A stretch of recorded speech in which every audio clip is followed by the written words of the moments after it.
Hello, everyone. Got a packed house today. Welcome. Recording in progress. Welcome to the October 14th, 2025 meeting of the City Finance Committee. Can I get a roll call, please? Yes, we'll start with Committee Member Santa Maria, Here. Vice Chair Harmon, Yes, or here. and Chair Friedman. Here. Great. We do have two items before that. We have general public comment.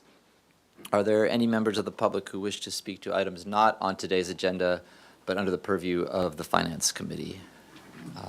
Not seeing, everyone else is here for item 2, I assume. And then nobody online? Chair Friedman, no hands are Okay, raised. I will close general public comment.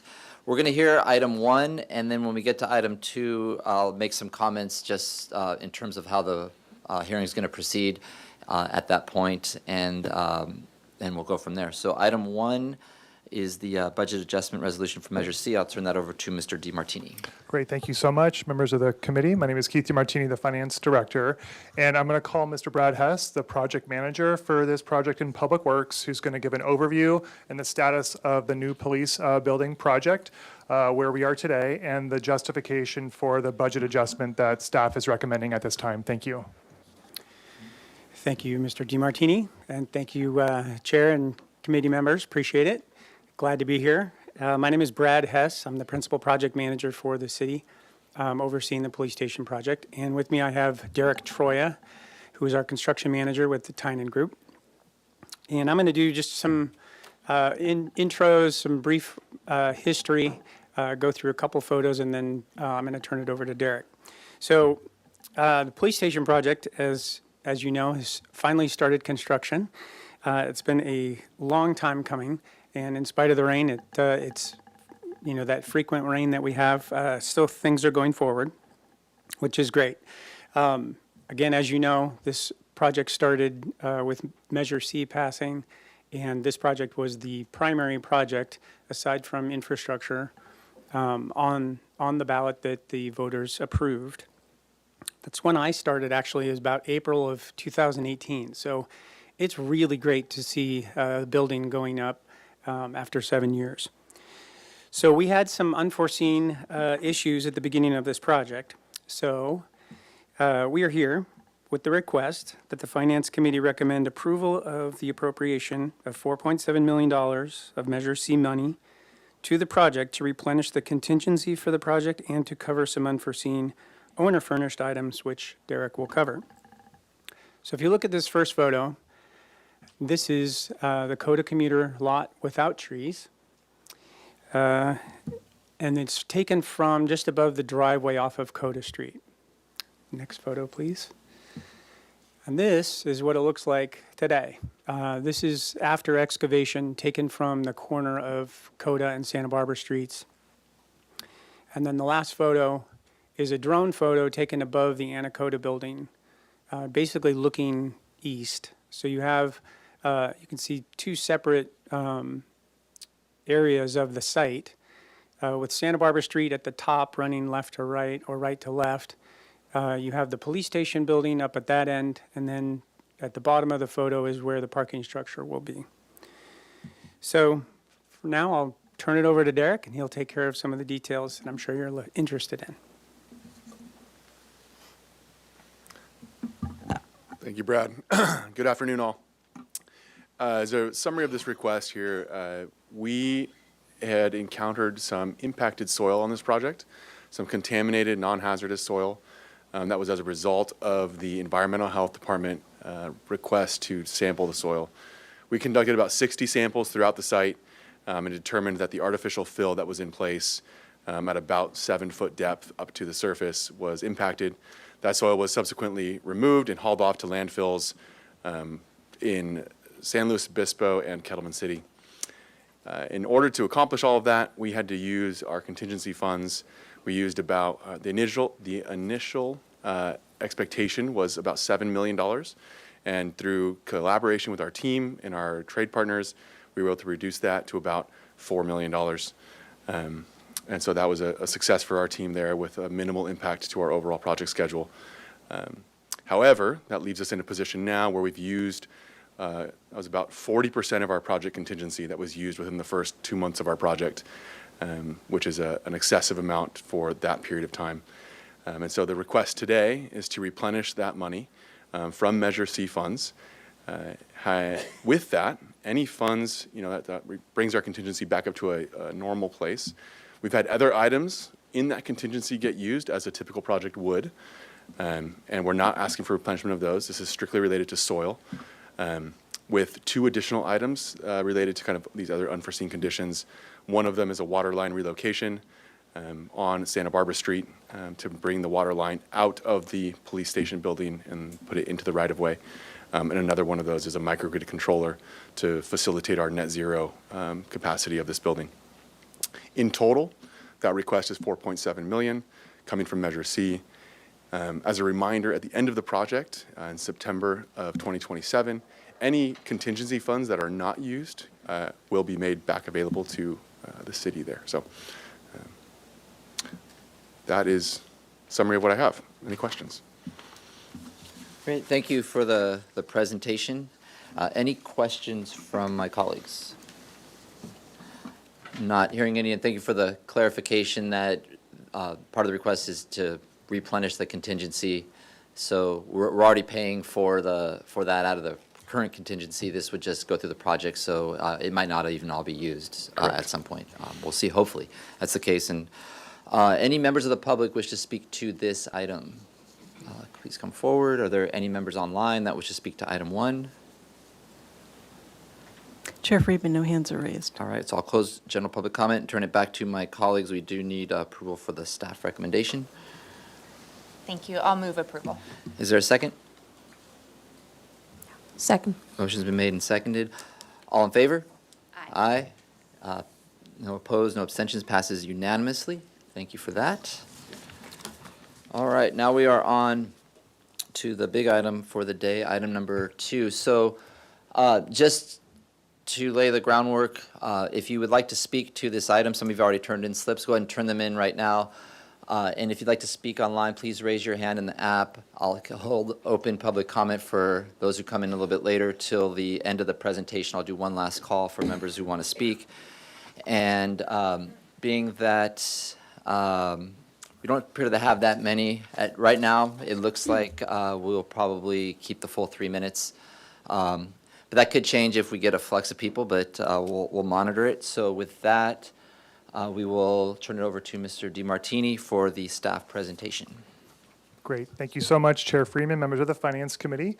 Again, my name is Keith DiMartini, the city's Finance Director. I'm here with Ms. Natalia Glusek, the city's Budget Manager, and it is our pleasure to present an overview of the city's general fund multi-year forecast and to provide some updates to that forecast. The request to the Finance Committee today is to receive a report from staff regarding the update to the general fund multi-year forecast and also provide direction to staff regarding revenue generating and expenditure control options to help balance the general fund budget in both fiscal years 2026, which is the current fiscal year, and also the forecast for next fiscal year 2027.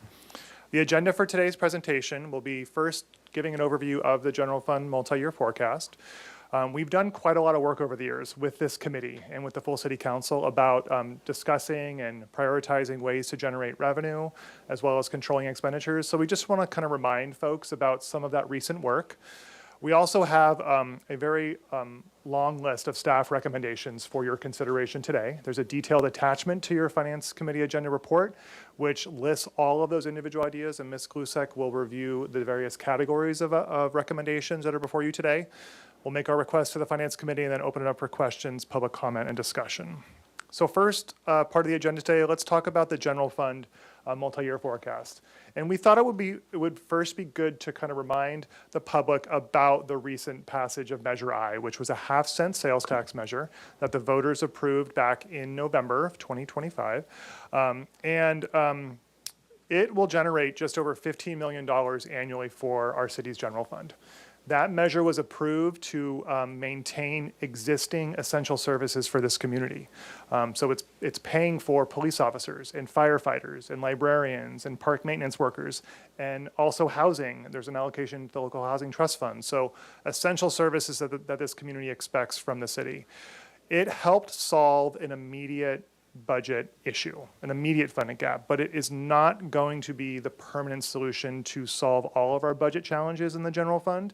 That was something we made very clear during the campaign and all the public dialogue that we had with community groups about Measure I. And so here we are again. We're back at the table with you, wanting to work with you collaboratively to determine how to proceed with, again, helping us solve some of our budget challenges. This table here shows the general fund revenues and expenditures, showing the last couple of years of actuals. We have a projection in fiscal year 2025 right now because we haven't completed the audit, but we will in short order. And it shows what our budget is in the current fiscal year. And it shows a deficit of a use of reserves of approximately $1.6 million in the general fund. The second line from the bottom is always something I like to highlight because our general fund reserve policy target is 25%. We'll be talking about that in this afternoon city council meeting as well. And so in order to maintain that 25% policy target, because our expenditures continue to grow, we have to put more money into reserve every year. And so really the deficit that I like to speak to is that bottom line. There's a $6 million deficit in the general fund. We've done a little bit of work on an initial projection for the current fiscal year based on a couple months of actual data and recent changes that we're going to note here in just a moment. We believe that the deficit is going to be worse. We think it's going to close to double to around $10 million in fiscal year 2026 and also get worse in fiscal year 2027. So we're going to talk about what we see, what has happened over the last couple of months, and we'll be coming back to this committee next month with more information as well. This is a graph that I know the committee is familiar with. This is our general fund multi-year forecast showing more than a couple of years worth of actual data, our revenues versus expenditures. We have a structural budget challenge, right? Our expenditures are growing at a greater rate than our revenue growth. That is not sustainable. That's why that gap widens in the out years.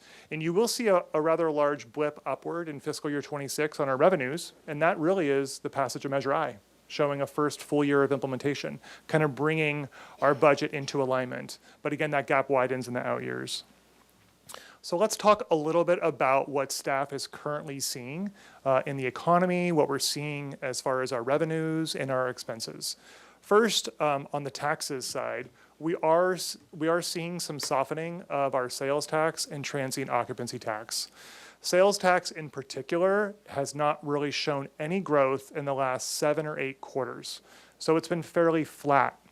When we see flat tax, that effectively is a hit to us, right? Because our expenditures are continuing to grow. So that's a problem that we have to address. TOT is growing, but it's just not growing at the same rate that we had projected initially. And so we might see a little bit of a shortfall compared to our adopted budget. The next bullet is probably the most significant that we would like to acknowledge, and that is the cost of the recently council-approved collective bargaining agreements with the public safety units, and so police and fire.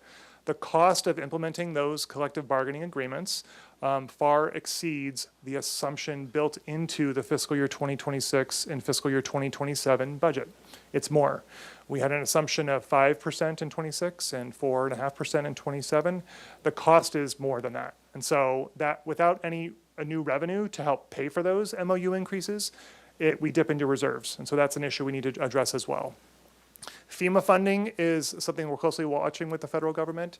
We are at risk of not getting FEMA disaster recovery money in future fiscal years, depending on what the federal government does. We're going to talk about that in more detail in this afternoon's reserve conversation also. Our costs continue to rise, the cost of insurance, the cost of procuring goods, inflation, all of that continues to drive up costs. And with all of that put together, we will see our reserves deplete more rapidly than we were originally projecting. So let's talk for a moment about reserves. Again, we're going to talk about it in detail this afternoon at the full city council meeting. This graph here shows the last couple of years of actuals, and the different colors of the bar represent the different categories of reserves that we have. By far the largest category is our disaster and our contingency reserves in that blue and green color. And the yellow line is our 25% reserve policy target level. This graph shows that by the end of fiscal year 2026, we are projecting to deplete all of our contingency reserves, all else being equal. And then over the course of the next couple of years thereafter, we will deplete all reserves. And so I show this as a model Staff has modeled this based on current information. We absolutely will not allow this to occur, right? We need to make decisions. Again, working collaboratively with Finance Committee and City Council to right this ship and explore revenue generating options and expenditure control options, which is before you today, and we're looking forward to your feedback. It is important to note that another fund has been woefully under reserved for many, many years. That's our self-insurance fund. This helps pay for our insurance premiums for all of our programs, as well as paying out claims that we may have to during the year. The revenue on the top is what our actuary recommends that we have in the fund, and the red line is the actual cash balance in the fund, and it's well below $15 or so million where it needs to be. So this is an area of focus and has been for the Finance Committee over the years. So now I just want to spend a few minutes reminding folks about recent efforts that staff and the City Council and Finance Committee have undertaken to evaluate various revenue options. You may recall the Fiscal Sustainability Initiative and Vision 2030 that staff worked on over the last 2 to 3 years. There was a working group that was established to help evaluate various revenue options. We generated a list of approximately 70 different ways of generating more revenue for the city operations, and we evaluated them based on this criteria listed here. How much revenue could we generate? What are the legal requirements? Is it restricted versus unrestricted? The list kind of goes on. So we really tried to take an objective viewpoint at evaluating how we could generate more revenue. And then we plotted it on this graph. Those that had the highest weighted score and also generated the most revenue were sort of in that upper right quadrant area. Those are the ones that we really wanted to prioritize. And so this first graph is the output of plotting those items for all of the taxes. And as you can see, sales tax sort of rose to that upper right quartile. And that was the one of the first public meetings where council gave us direction to pursue a sales tax rate increase, which ultimately landed on the ballot and was approved. So that was the outcome and the output of that effort. But as you can see, there are other taxes on this list. And those are listed in attachment 1 to your staff report today. So there are other options for us to consider. Also, we plotted other fee changes, primarily around parking. Those are the ones that rose to the top of the list there. So now I'm going to turn it over to Ms. Glusek in just a moment, and we're going to talk about the staff recommendations. But Sorry. Thank you, Mr. DeMartini. So first of all, we're going to define, we went across the city, and I really want to thank everybody in the city who participated in this, which was pretty much everybody. There was so much energy put into this brainstorming. I really appreciate the time and the effort. I can't express that enough. We had well over 200 ideas come in. Several of them springboarded into conversations and generated other ideas. So thank you very, very much. The list that is attached in attachment 1 is a boiled down version of most of those ideas for your review to let us know what we should be pursuing. We did divide those into 3 tiers. The first tier is things that can be implemented fairly quickly. So things that aren't going to take a lot of administrative work to do, they will take it, but we can get them in place fairly quickly. Tier 2, going to take a little bit more time, a little more research, but we still think they're worth exploring and possibly implementing. And tier 3 are things that we're not recommending at this time, but should be considered in the future. Next slide. I'm going to spend a little bit of time on this first slide just to give a little more color about how this is organized and what you're actually looking at, and then I'll be going fairly quickly through the rest of them. So we have them divided by tier on the top, and then the categories down the side are kind of a larger grouping. Again, these are recommendations that came out as a request for ideas, and the numbers on the right side are a very, very, very loose guess of what we might be able to potentially get at so that we could have an order of magnitude. So things like the sidewalk dining, we can lock that down pretty quickly by looking at the number of establishments, et cetera.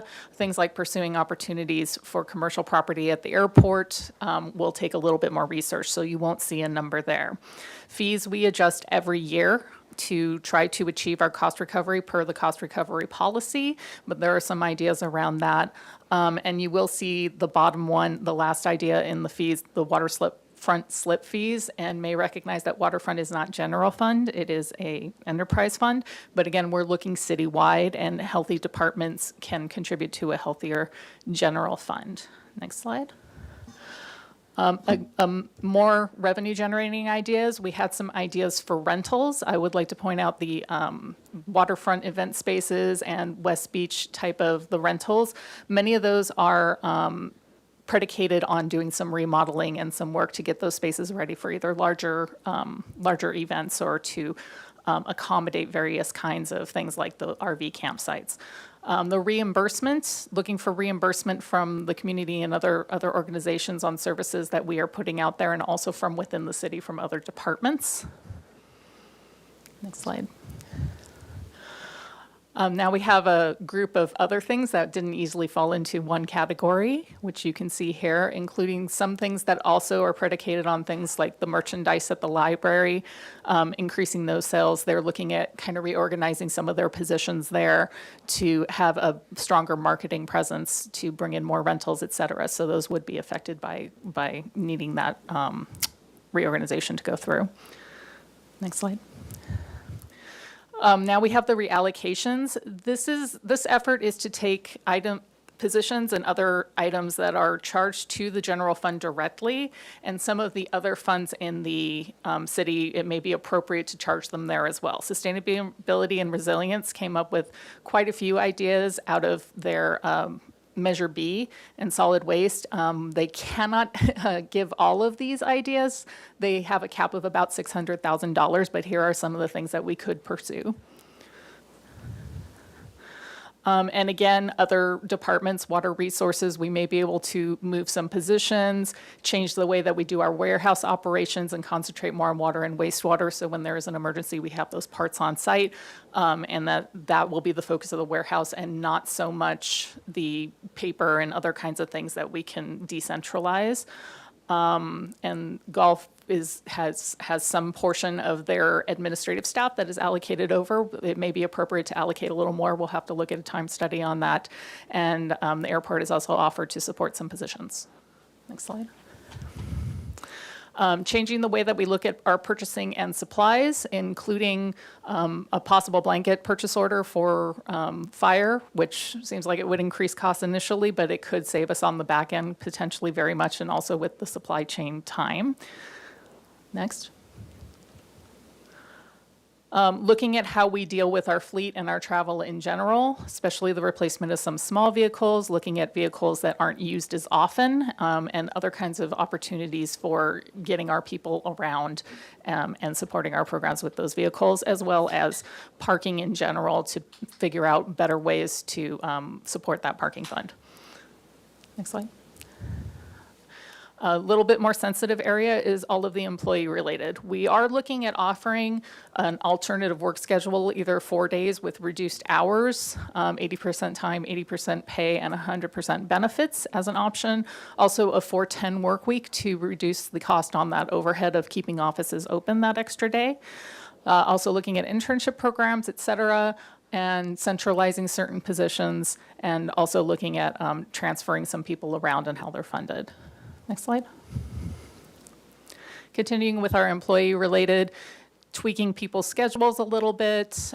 We do have some immediate, those holding positions vacant is an immediate help, but it is not a long-term fix. And a couple other things like hiring freezes are a short-term, but not a long-term fix. Next slide. Other expenditure reductions in the Tier 1 are to reduce our number of landline phones. We do a lot of virtual talking to each other on Teams and other formats, so the phones don't get used as often, so that could be a way to do it. I believe we're already in process of retaining an alternate company for codifying stuff. We have to send things out to get properly codified, and that could be a cost savings. Next. Continuing on Tier 1, we have some organizational efficiencies that we could achieve. These are a little harder to get at the dollar amounts, but efficiency is generally streamlines things and allows our staff to have more time to do their duties and get things done. So we have some practice changes out there, including the mutual aid, how we account for that, which isn't a monetary savings, but it makes it clearer and easier to track our reimbursement from other municipalities.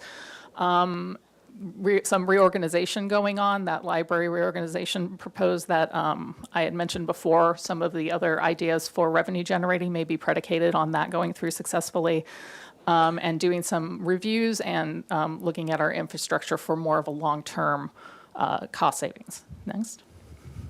Moving on to tier 2, again, these are the things that aren't easily accessible and will need a little bit more review, but we do think are worth pursuing. We have some business development opportunities that we would like to look into, including getting a grant writer to assist with targeting those Prop 4 funds to see who else we can get, who else besides sustainability and resilience might benefit from that.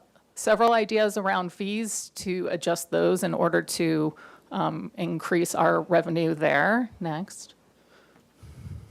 Again, parking, giving a little increase to the parking rates in order to help sustain that parking fund, which will be a relief to the general fund, who is now kind of helping support that fund.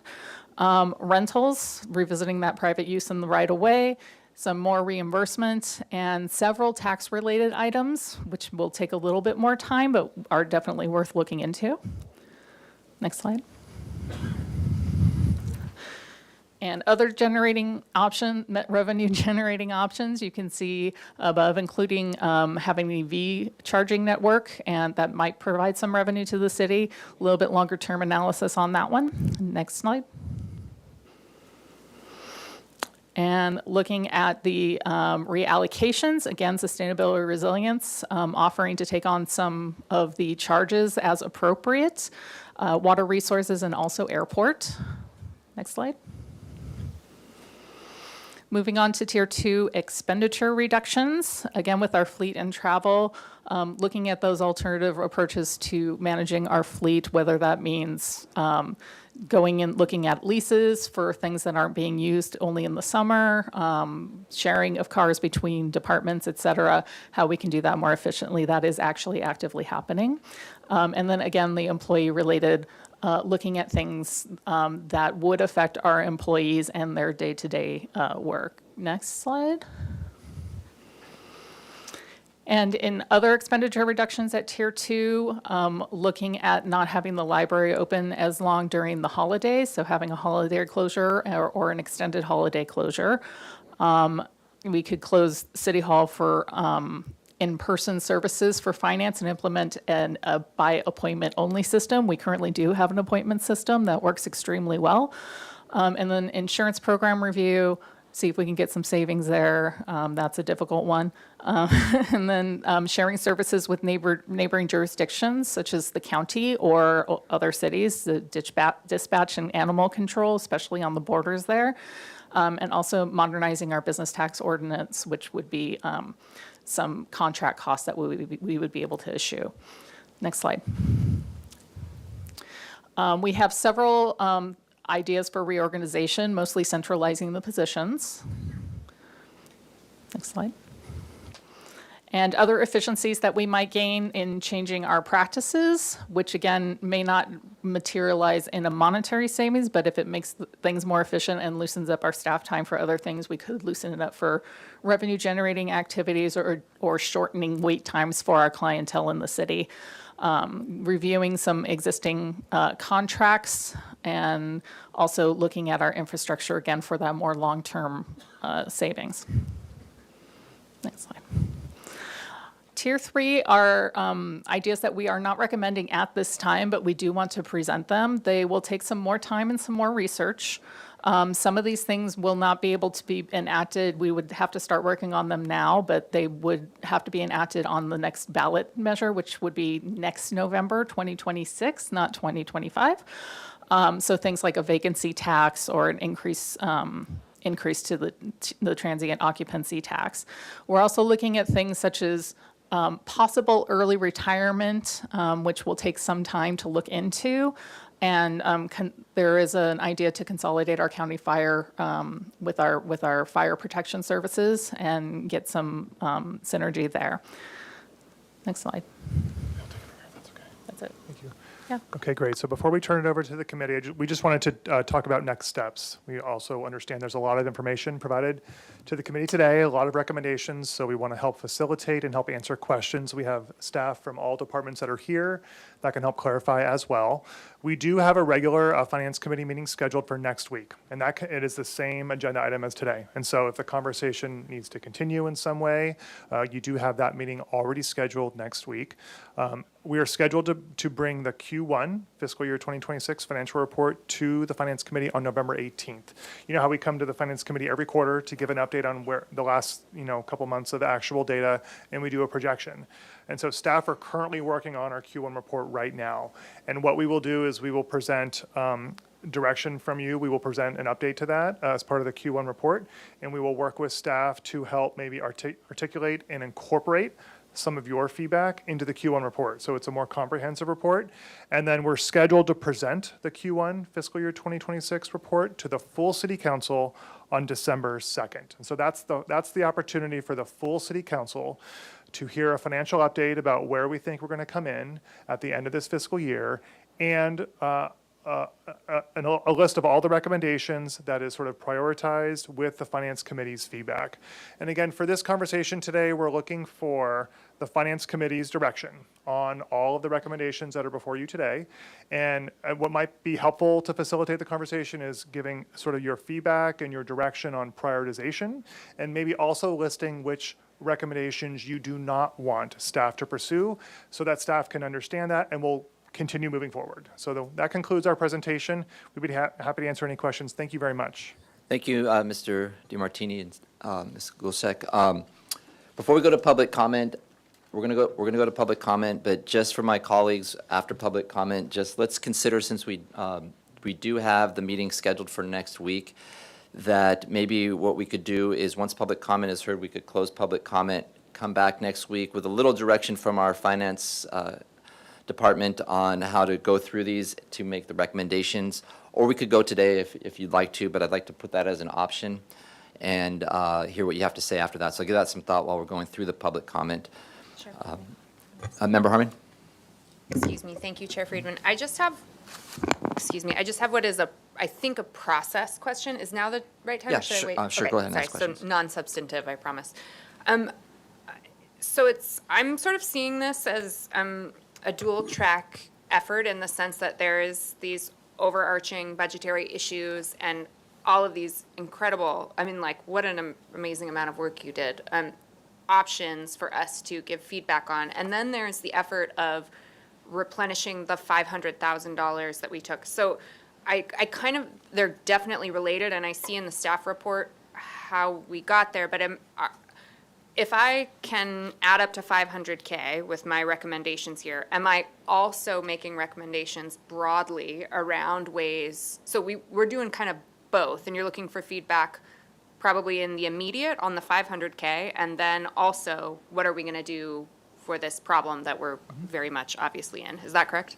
Yes, Committee Member Harmon, that is correct. We're looking for feedback on both. And so the action that council took to appropriate $500,000 out of the Flexible Housing Fund sort of started the conversation. And then as we kind of started working through the year, the impact of the MOUs, taxes, right, it required a much more in-depth, comprehensive conversation. Great. Thank you so much. Thank you, Chair Friedman. Okay.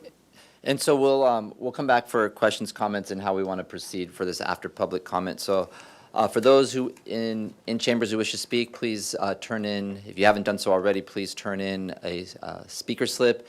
And then for online, I'll give another 5 minutes or so to raise your hand in the app if you wish to speak. And first up for public comment is Diane Black. Sure. First up, Lisa Carlos. We're flexible here.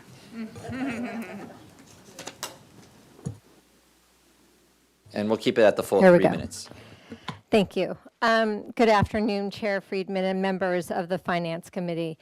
I'm going to start with two overarching framing points. First, talking about finances always makes me a little nervous. It's like when my husband comes in with the American Express bill and says, "Lisa, we got to talk." Those conversations are uncomfortable, but They really matter because they're about values and what's most important to us as a city. What are we willing to trade off to achieve it? What's fair? What's operationally smart? When we move money from one need to another, those trade-offs are all things we're going to be talking about in the next 2 meetings, I guess. Second, on any thorny issue, nobody likes surprises or compressed timelines. Process and pacing matters. I'm speaking today in my personal capacity, not on behalf of the housing organizations I'm involved with, because there simply hasn't been enough time to digest, vet, and discuss these materials with the organizations I'm affiliated with. I truly appreciate, however, City Administrator McAdoo and Director DeMartini setting up very educational briefings for us on these budget materials. They really have been informative, and they've spent a lot of time with us, and I'm grateful. My only suggestion would be when we release materials this dense, to just give them to us a little sooner and schedule the stakeholder sessions a little sooner so we can be more constructive in our comments and less reactive. With that, here are my 3 takeaways from what I've been able to review. And this does relate a little bit back to the prior item. I just think we need to be really careful about these large capital projects given economic uncertainty, tariffs, and inflation. Brick and mortar overruns can erase our reserves in a heartbeat. And, you know, the example is with the Measure C and the newly identified $4.7 million contaminated soil problem at the police department. That was unexpected. That's no one's fault, I know. But when we have projects that cost $122 million and are closer to $200 million when financing is included and are that large, surprises of that magnitude can erase our reserves, you know, year to year. So we need to just manage that really carefully and be really thoughtful. I also really appreciate the incredible creativity of our city staff in trying to avoid across-the-board cuts. I know Kelly described that instead of doing that, she went through this process. I've never seen anything like that from our city. I think it's fantastic. If I had my druthers, I'd prioritize revenue strategies where demand is relatively inelastic and related to luxury-oriented items. And I have a couple of friends who have boats and are going to kill me for saying this, but waterfront boat slips, for example, could generate $1 to $2 million. And I'm very curious about how you're thinking about using that for budget.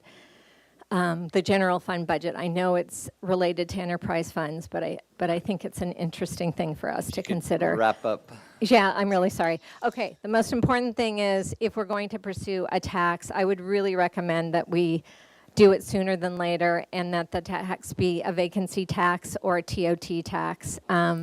And I'd like it to be dedicated, not a general fund tax, because we've spent quite a bit of time advocating for general fund. It's not efficient.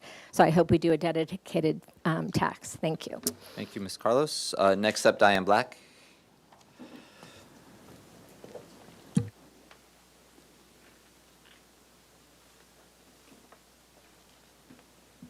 Chair Friedman and members of the committee, my name's Diane Black, and I'm speaking for myself today.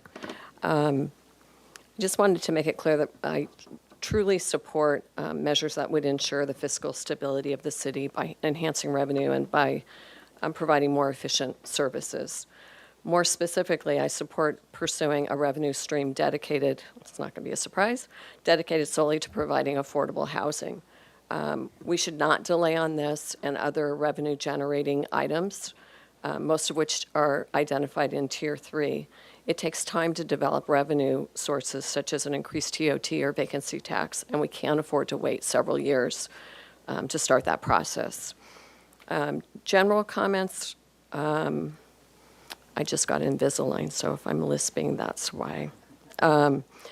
Measure C and Measure I seem to be treated differently in the budget, and I really don't understand why. I thought they were both general fund taxes, but it seems like Measure C can only go to certain projects and Measure I can go to anything, so I don't really get that.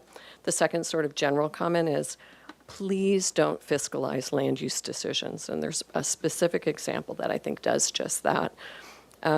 Decisions about major policy issues like short-term rentals shouldn't be made in the context of the budget. They should consider the budget, but they shouldn't be made in the context of the budget. Other recommendations on Tier 1 revenue generation. I really support fees to recover the full cost of permitting services, and I think you really ought to take that into consideration, particularly for non-housing and for-profit housing developments. Fee waivers or reductions can be granted for affordable housing and other community benefit projects, but general funds shouldn't subsidize the processing of development projects. On reimbursements, some funding ideas would impact nonprofit organizations, and I would just want us to really consider the effect of those and on revenue for other businesses in town that we're trying to encourage. On reallocations, without a review of the special funds and their revenues and budgets, it's really difficult to evaluate the proposals, and I know you're trying to put everything out there, but it's impossible for me to say that's a good idea or not a good idea. On cost savings and expenditure reductions, seems to be a bit scattered and less defined, and we probably need to spend a bit more time on figuring those out. Tier 2 recommendations, again, seem to need a lot of more definition. It wasn't clear to me why TOT was only being proposed for short-term rentals and not for other transient occupancy or transient lodging. And the library closures during the winter holiday just simply shouldn't happen. I recommend you take that off the list. And then Tier 3 recommendations, again, why wait with the big revenue enhancement ideas when they take time to put into place? So thank you for the opportunity to comment. And I agree with Lisa, we really need more time, because I had a lot more comments, and I can't say them in 3 minutes or however long I got. Thank you for your comments. Up next, Pat McElroy, and then the final in chambers is Jared Gorin. Good morning, Chairman Friedman and the rest of the Finance Committee members. My name is Pat McElroy, and I was part of the committee that put Measure C on the ballot in 2017. So it was one of the last things I did when I worked for the city. And I'm not as familiar with Measure I, but I do want to talk about Measure C. In 2017, it passed 56-47. It was a simple majority vote, 50% plus one. At the time, 13,000 people voted yes, and we estimated the revenue at $22 million. And from what I can see today, the revenue for the next budgetary year, I believe, is about $36 million. So you've had that added to the general fund. And from what I understand about Measure I, that's another $17 million. So since 2017, the addition to the general fund by these two measures is $51 million. And what I get concerned about is, well, let me read one other paragraph out of the Measure C, or when we were running the election. We stated that Measure C mandates an annual accountability report to detail how funds were utilized in the previous year. Since Measure C revenues are not legally restricted, it is crucial for the community to see that the city is honoring its promise to use these funds for addressing critical infrastructure needs. And I can remember when we were presenting this, we had the then Public Works Director, we had about 30 years, 35 years out of all the projects that they had lined up, because we were in a pretty bad situation with underfunded infrastructure and public works. And I'm afraid that we're starting to slide down to the potential of sliding down a slippery slope of not keeping the promise that we made to the citizens of Santa Barbara. And by we, I mean the people that were on that committee and the city of Santa Barbara, how we were going to use those funds. This is exactly what many people we enlisted to support that measure feared. And that we had to talk to them about why we wanted them to overlook the fact that there was no sunset clause in this measure, and that we would honor the promise that we made. We would do what we said we were going to do. I can't imagine the impact to the general fund losing over $30 million every year if somebody should decide to put a measure on the ballot to sunset Measure C, which somebody is entirely capable of doing. I'm not disputing the value of programs that some folks may want to fund with Measure C monies, but please don't put this critical funding source at risk. As Measure C and I show, the citizens of Santa Barbara will strongly support a measure to improve services in the city. And I'm glad to hear both of you mention that.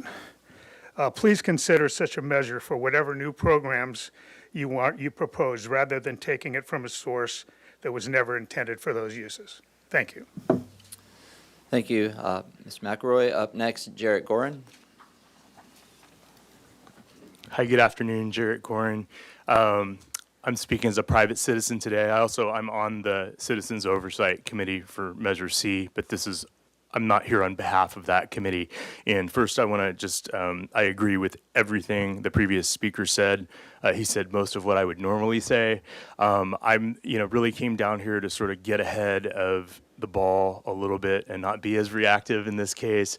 I see every time something like this comes up, it's becoming normalized for certain members of city council to start eyeballing Measure C as let's just go get some money out of that to cover whatever was the latest new object we needed. And I don't mean to trivialize what people have had to divert some funds to. They're important things.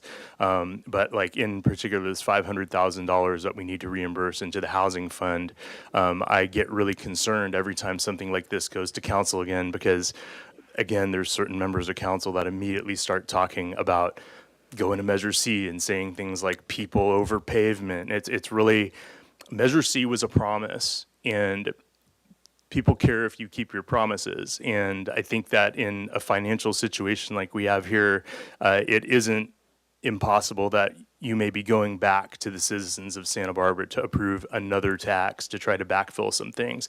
And like the previous speaker said, people are willing to do that if you keep your promises, and they've done that before. And I think for that reason alone, it's really critical that you don't go and touch Measure C. And then finally, I just want to say the degree to which your finance department staff and everybody in the other departments have gone and really looked at things to see where you can scrape any sort of savings and efficiencies out of, it's amazing. That's a huge effort, and I really appreciate it. And I think the community, if they understood what that involves, would really appreciate it. And that's what it's refreshing to see that kind of effort come out of our city government.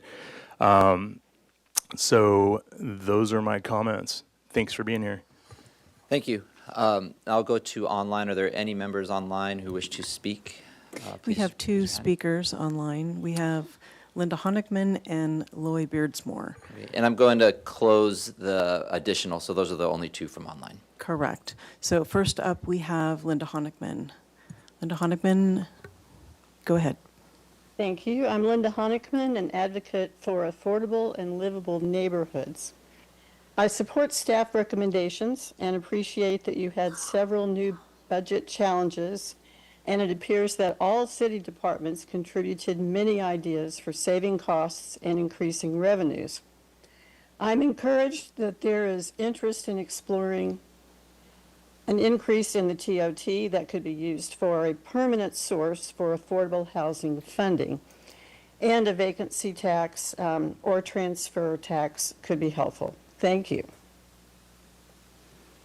Thank you. Second speaker is Loy Beardsmore. Please unmute yourself. Thank you. I appreciate the presentation that staff members presented today. I'm deeply concerned about moving forward with the proposed rent stabilization ordinance without a clear funding plan. Our city's already operating at a deficit despite the passage of Measure I to increase local tax. Ironically, Mr. DeMartini cites the same reasons that you're in a deficit that are the same challenges that housing providers face, leading to housing providers needing to raise rents. You recently raised harbor slip fees by 10%, not 60% of CPI, and it sounds like you may be considering raising them again. Committing additional funding, financial resources that we do not have risks further worsening our position and undermines fiscal responsibility. We need to research other options such as suggested by housing providers and housing developers. Any rent stabilization ordinance and the costs that it would incur, this proposal should be weighed carefully against our current budgetary constraints to avoid pushing the city further into debt. So as this is considered today, I hope that the Finance Committee will weigh in on how we're going to be able to move such an ordinance forward without the finances behind it. Thank you. Thank you. That concludes public comment. So I'm going to bring it back to my colleagues first. If you do have questions for today, please feel free to ask. But then also, what are thoughts? My recommendation, after talking with staff, and for the same reasons that some of the commenters today, this is a really enormous task, and there's a lot of recommendations. And just hearing the public comment, hearing the staff presentation will give us a better frame of reference. And we have the ability to take an extra week and be more deliberative and thoughtful in the presentations rather than trying to rush them in about a half an hour. And being that this is coming to council and it really sets the financial picture for the city going forward, continuing this item to next week makes sense to me. So with that, I'll open up to any questions, comments, clarifications, and then I'm going to ask Mr. DiMartini if you can help kind of focus us if we decide that we want to have the meeting for next week. Member Harmon. Thank you, Chair Friedman. I do have some questions, but I'll start with that point. I totally agree with you and agree with the public commenters. I think there is so much here that is so important that it makes very good sense. I think, though, and this is where maybe another process question comes in, the way that I had understood it before public comment is that we would close public comment, and then return to Finance Committee next week for maybe some more questions and deliberations. And I'm wondering if there's some process way that we can keep public comment open, because I do feel, I was moved by the comment. I agree. I have that same sense that I need some more time to explore this. Would it be possible for us to do another public comment and then we go into deliberations? Chair Harmon, you do have that option. You have the option now to close it because it's a continuation, but you have the discretion to also open it if you want to. Awesome, thank you. So to Chair Friedman, I think that would be my request, and it's just important enough, and it's so meaty that I would really appreciate that. So just a couple initial questions. I am confident that I will have more questions next week. So first, on the revenue-generating tax-related options, the vacancy tax, that's not revenue generating, right? I mean, the way that it's sort of been described to me is that it's really more about changing behavior. And so I just want to get clarity around that here. Yes, Committee Member Harmon would be happy to explain that more. The way a vacancy tax works is it is an additional tax on properties that are vacant, but it is really designed to change behavior. And so when a property becomes occupied, the tax actually goes away. And so it's not a tax that is designed to generate revenue in perpetuity. It's designed to change behavior, and then when that behavior is changed, the tax goes away. It's also very administratively burdensome to administer a tax like that. We need to have staff that evaluate when properties are vacant. There's probably like an annual registration type process. There's a lot of research that goes into it. It's also a tax that hasn't been implemented successfully in jurisdictions that have tried. I think only a handful of jurisdictions have a vacancy tax in the state of California. And so it's not a broad tax that a lot of cities go after. And is so that those are some reasons. because of legislative or rather judicial efforts to stop it, or why is it's just not popular? Or?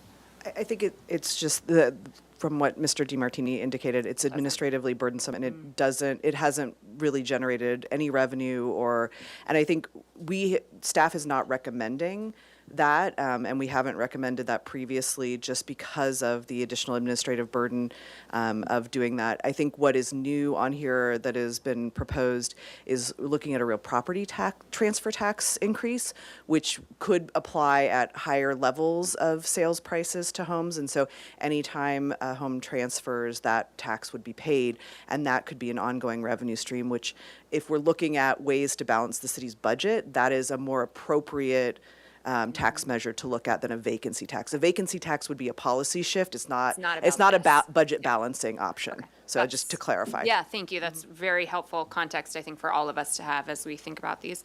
So on the note of the real property transfer tax, so I apologize. I don't have my glasses, and so I kind of can't. I guess I've reached that threshold finally. Like for the first time, I'm like trying to read this. So it may be on here and I missed it. But what about a library parcel tax? Is that on here? And is that something that we've explored? And if it's not, I would love to, look, I realize like the collective breath went out of the room when I said those words. I understand, but I think it's worth considering. And I'm wondering if you guys could speak to that and where your thinking is on that. Sure, Councilmember Harmon, thank you. So it's not currently on the list. It's a great idea to explore. If council gives us direction, we can assess it and analyze it. If it's a special, and it wouldn't be a tax, but like an assessment, we'd have to consider the type of approval from the properties being assessed, what's required for it, the administrative processes around that, and we'd probably want to do some initial like polling to sort of understand if that would be a good measure. So those are some considerations. Some of the things that we evaluated with all the other sort of revenue measures that we looked at fairly recently. Awesome. Yeah, I don't want to, I'm not going to go deeply here into comments, but I'm very interested in learning more about that and seeing what that could look like for us. We all love our libraries, and I think a lot of us would be willing to pay for them. And then my final question for today is just on the slip fees price increase. I'm so interested because the dollar figure is really big, but I also know that we are one of the last coastal jurisdictions with affordable slips, and I think there's an access issue there that there's just maybe a little counterbalance. And I'm wondering, Director Wiltshire, or just if you can speak to that and where you think our boating community would be, and then also, would these increases have to go to Coastal Commission or not? Because I know we're talking about this a lot at Coastal sort of writ large, but I don't know if we're doing it specifically. Chair Friedman, Commissioner Harmon, Mike Wiltshire, City's Waterfront Director. I want to start this by saying this was like early steps of a very theoretical process. And so all boaters, you can relax. So very, very theoretical. There's no secret that there's been decades and decades of essentially infinite demand for slips in our harbor. And so this was just an economic effort of if we balance that with the market demand versus what our pricing is. We survey 18 to 20 harbors annually, collecting data on parking fees, all sorts of stuff. We are typically on the lower end for our monthly fees. I wouldn't say it's affordable to get a slip in Santa Barbara Harbor because there's this whole other nuanced piece of the way the economics works down there with essentially private-to-private transactions. So this would also be an economic way to reduce that initial private-to-private transaction and bring those dollars back to the city and the waterfront. So that brings up a really, really good point. The private-to-private transactions. Is there some, and I'm totally speaking off the cuff, so legally this may just not be possible, but can we put in place some kind of framework where we get a percentage of those transactions? I mean, we have, and so this has been run through multiple grand juries, state lands commission, good. all the way back to the 80s. And so our slip transfer fee was designed as a large enough portion of that transaction to kind of limit and prohibit that profiting off the transfer. It doesn't. But they still do, right? They still do. And isn't it a flat fee, not a percentage? It is a flat fee. So could we do a percentage? We don't currently have any insight into the deal transaction. And so that occurs privately, and we don't request that data. We don't track it. We're not like the DMV where they ask when you buy a used car, how much did it cost? It would be difficult to garner all that information. We could ask, and we could tie it to that, but it would be hard if somebody was not truthful or... Yeah, I mean, I think this is a much larger conversation. I'm looking at our city attorney, and maybe we can brainstorm over this. But I think like one simple go-forward solution is when we grant slip fees, we write into the agreement that any transfer requires city participation. Like, I understand the folks that already have their slips, we're probably not going to claw back. I just don't see how that's feasible. But on a go-forward basis, maybe there's some opportunity. And I see it all the time. I see it particularly down in Orange County. People are, and their whole life savings are in the transfer of these slips. I mean, it's remarkable, and I think there might be some opportunity for us to think really creatively. Again, it's a very long tail item. but I'm interested in it, and I think there's opportunity. And there. we have a So lot thank of you. eyes on it. I'm happy to speak at length with anybody who Yeah. wants to speak about it, but there is an enormous history there.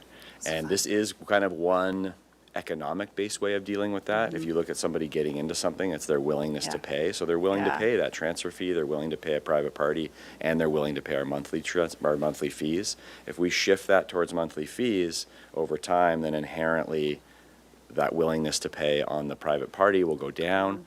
We'll recoup more of that revenue, and so it's kind of like an economic solution and a way to get there over time. But are if we were sure to do that it. we're getting more out of the monthly fees versus taking an approach that would take a percentage? Like, do we want to stop those large transactions if we can actually get a piece of that pie in a meaningful way? Have we done the math, I guess? Just at a really high level, if you look at the economics, the harbors near us have slips available. You can show up there, and there's no transfer, there's no buying. You show up to Ventura and say, "Can I have a slip?" They say yes, and you pay them a monthly fee.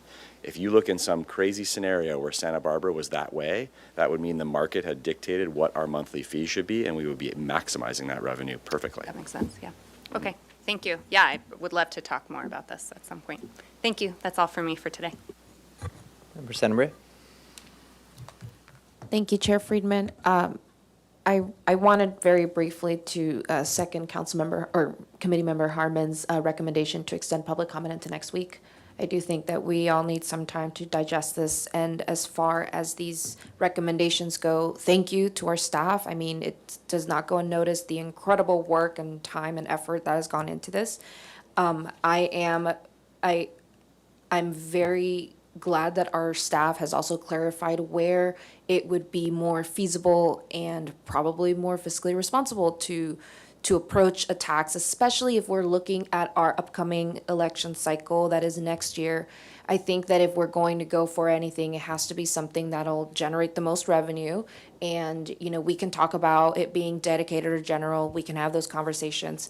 But I do think that a property transfer tax really, really does seem like something very much worth exploring, and would love to just flag this for our staff as, personally for me as a committee member, would be one of my priorities for us to look into. What is the feasibility for us as a city or as a council to put this on the ballot and take it to the voters as soon as possible?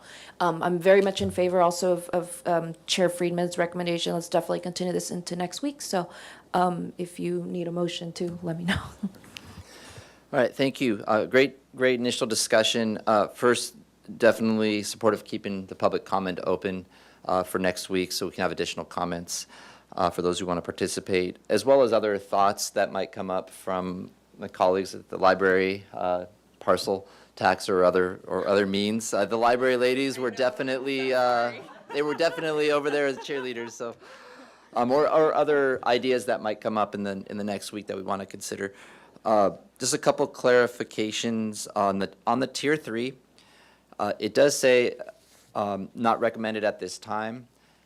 However, for the discussion purposes, being that taxes such as a TOT or other type of tax would need to be on a ballot, a general election ballot, as I understand it, in an even year, so it'd be 26. It takes a lot of time to pursue those, so if we wanted to recommend it, we would actually want to do that work now, so not recommended at this time seems a little bit off to me. So I think what we did was the staff made a recommendation that we would recommend looking at the real property transfer tax versus increasing TOT or UUT at this point. And so these are the staff recommendations. I mean, I think what might be the best idea is to sort of poll on all three of them preliminarily and see kind of where the community is on any of those three options. Just recognizing that, with the transient occupancy tax, that directly impacts our tourism industry and our hoteliers, who are still, I think there's just still sort of recovery from COVID and the economic downturn. So we were looking at other ways to generate revenue, but also balancing out the different elements of the city's economy and budget. And so I think that's why staff was saying, let's look at the real property transfer tax as the preferred option. But, ultimately the committee and council could say, poll on that and TOT and UUT increase and look at all three and see what's the most feasible. And library, And apparently, which we did not have on our list, was not on our radar screen, but we could also look at that as well. But again, and then I think looking at thresholds of, if we wanted to have it as a dedicated revenue stream to a certain purpose, it would have to get 2/3 versus a simple majority. And so kind of where do those taxes fall in that threshold calculation? Perfect. So we could have that discussion with the different measures next week. Correct. On that. I just wanted to be sure the way it was framed, not recommended. It's not, that we can- just because of that sort of balancing out the different components of the city's economy and kind of given the concerns around housing and sort of speculative real estate transactions, the real property transfer tax might be a better option to pursue first while still generating a significant amount of revenue. Okay, and then also just a clarification, a lot of these didn't have any cost components. You mentioned this in the presentation, but just wanted to articulate that the reason for that is some of these, the finance committee or the council as a whole might not want to pursue those, so we didn't want to allocate the staff resources, which could be very intensive for some of these if it was something that was not supported even looking at from the beginning. Yes, Chairman Friedman, that is correct. And then the last is, as we go forward through the process of looking at our expenditures and others, and we're getting into the specific enterprise funds, we were just talking about slip fees, there's airport. If there is a way that those commissions could be involved, once the specific items that the finance and council recommend to get some feedback from those commissions at those times going forward. It gives the expertise of those commissions, I'm thinking airport, harbor, and others, but it also, water, but it also allows public comment on those specific areas as well. So, but we need to really kind of find what we want to focus on before we go to those commissions. And then the last thing I want to say before we do the motion is, there is the issue that the budget deficit has grown, even with the passage of Measure I. But Measure I is extremely important, and I want to thank the public for supporting it, because without Measure I, we wouldn't have the ability right now, we wouldn't have the time to go through this thoughtful and deliberative process of looking at our expenditures, looking at other revenue options. We would have to be making pretty drastic service cuts at the time. So what it has allowed us to do is it shored up our public safety, as we saw in the beginning of this. We were able to really become competitive with other agencies again. So it has delivered on public safety, and it allows us the time to look at these other priorities, housing, libraries, parks, and others. And that is the benefit of it right now. So it's important that we understand it within the city, but also the residents understand the extreme importance of passages and the benefits that it's providing us right now, which allows us to do this work and hopefully come to a better place without having drastic service reductions on that. So, Mr. DiMartini, if you could help us just kind of for next week, what would you recommend in terms of how we can focus strategically, rather than us going 1 through 200 and looking at each one of those? What would you do to help us kind of synthesize our thoughts that we can have a productive meeting and get us to where we need to go? Sure. So for the lucky committee member that's going to make the motion, I think what might be easiest would be to sort of make a motion approving of staff recommendations, the different tiers, and maybe calling out specific items that are of utmost priority for you to have staff work on more immediate than other items. That would be helpful for us to know so we can get to work on them quicker. And then also identifying recommendations that you do not want us to pursue. So that can be all part of the same motion as opposed to going one by one by one. And I would, just to add on to that, pursuant to the last conversation, also if there's specific direction on a ballot measure, which is kind of a whole separate work stream, that recommendation be made to council as well. And I think, but Mr. DiMartini laid out the rest very, very clearly, what we're looking for. Okay, so we can make the motion based on what Mr. DiMartini just said right there. Come back next week. We'll keep public comment open, so we'll have public comment again, and then the finance committee will focus on priority items that we have. Also those that we say not at this time, and then any potential ballot measures that we want to look at and have further study and have that discussion next week, and then that will get recommended on to council. Did I miss anything? All right, is there a motion to that effect? Or any comments first? Yeah. Sorry, just one brief question. For the direction, so for next week, when we identify which ones we are recommending focus on, can you give me a sense of what is realistic in terms of how many things we can focus on? Because I promise you, I can come up with a big list. Like, do you want, should I be targeting 5? Should I be, I don't quite have the right context. Thank you. Committee Member Harmer, let me maybe phrase it a little bit of a different way. So maybe if there are maybe 5 like high priority items, that would be helpful to know. But that also still means that staff is going to work on the bulk of all the other recommendations too. They will run their own course, right? There will be lots of department staff that will be working on lots of them individually and in group settings. So hopefully that's helpful to answer your question. That is very helpful. Thank you. And Chair Friedman, I'm happy to make a motion to continue this item to next week if that's what we need right now. Motion has been made based on the parameters set forth. Is there a second? Second. Second has been made. All in favor? Aye. No opposed, no abstentions, passes unanimously, and we will see you all here next week. Thank you all.